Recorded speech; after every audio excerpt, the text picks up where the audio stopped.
네, 안녕하십니까. 태성SN이 이상혁입니다. 본 시간에는 그 전기차 감속기의 MVH 해석 방법에 대해서 간단하게 좀 설명을 드리도록 하겠습니다.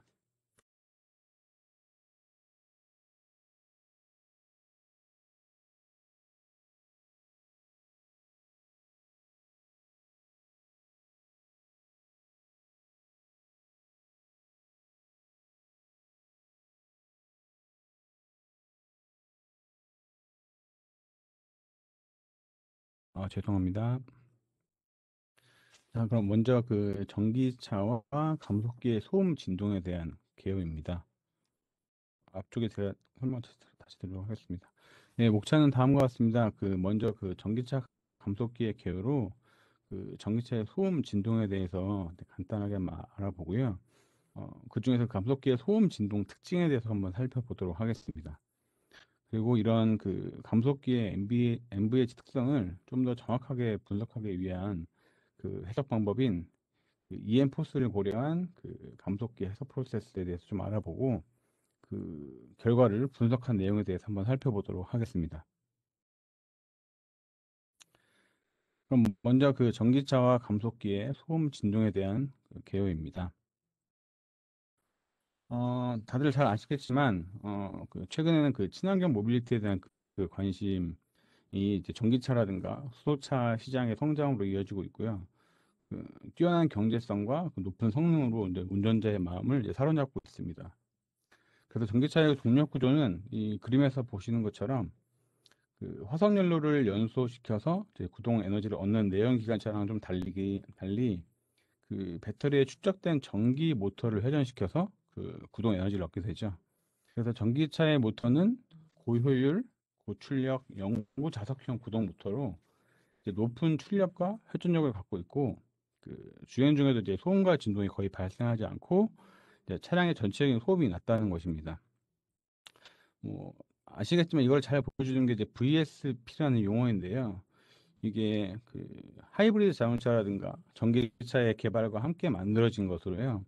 그 전기자동차의 차량 운행 소음이 기존의 내연기관을 이용한 차량보다 낮아서 보행자라든가 맹인, 그다음에 자전거 운전자 등이 다가오는 이런 차량을 인지하지 못해서 발생하는 할 수 있는 이런 사고를 방지하기 위해서 이제 전기자동차에서 인위적인 소음을 발생시켜서 이제 차량의 운행을 인지시키기 위한 것이죠.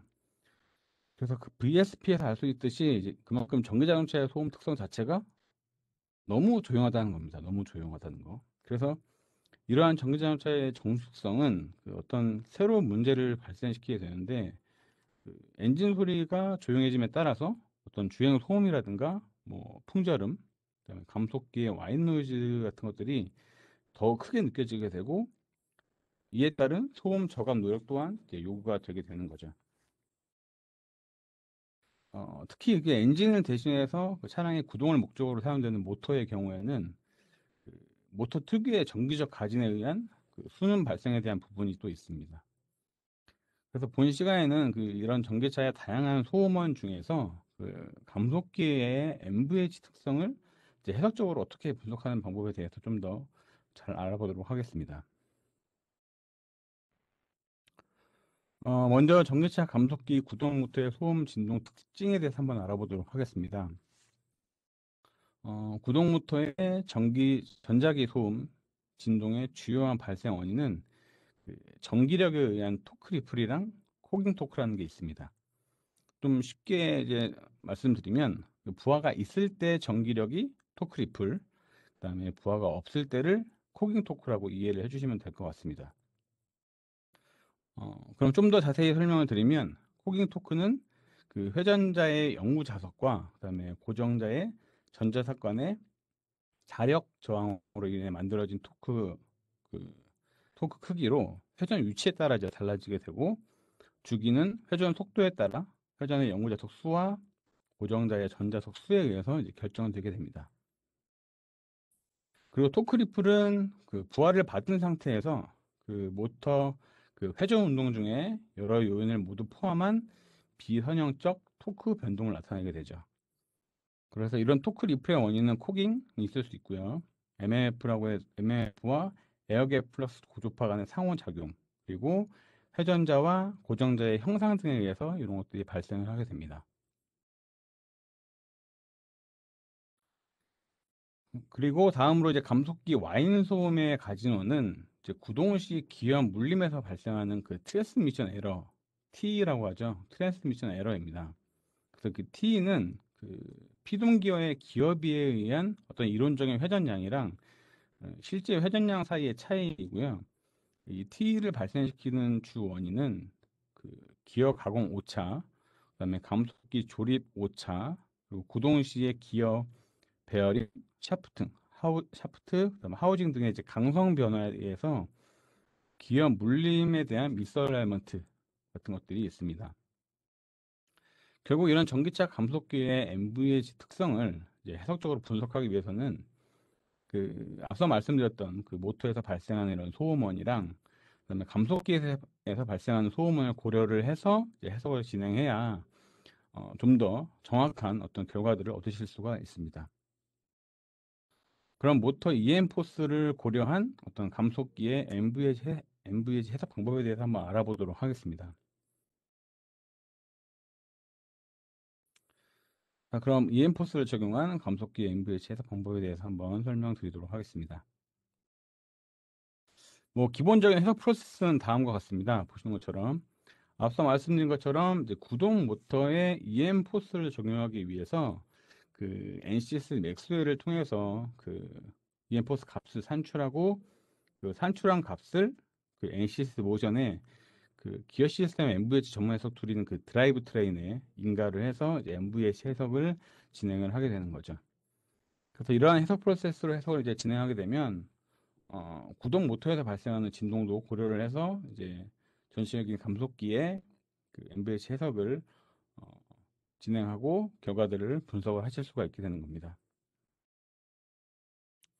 뭐 감속기 시스템은 뭐 보시는 바와 같습니다. 왼쪽 그림처럼 기어 감속기가 있고요. 그다음에 개의 구동 모터가 연결되어 있는 이런 모델로 되어져 있고요.